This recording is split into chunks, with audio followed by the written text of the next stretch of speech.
അപ്പോൾ ഗൈസ് നമ്മളിന്ന് നോക്കാൻ പോകുന്നത് ടോപ്പ് 10 ഷേവ്സ് ആണ്. അപ്പോൾ നമുക്ക് നോക്കാം. 10ാമത്തായി യാഷിൻ വരുന്നു. ഒരു നല്ല ഷേവാണ്, ഭയങ്കര മൈക്ക്.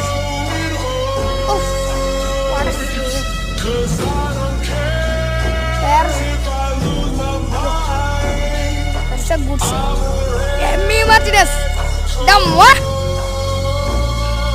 ഏതാണ്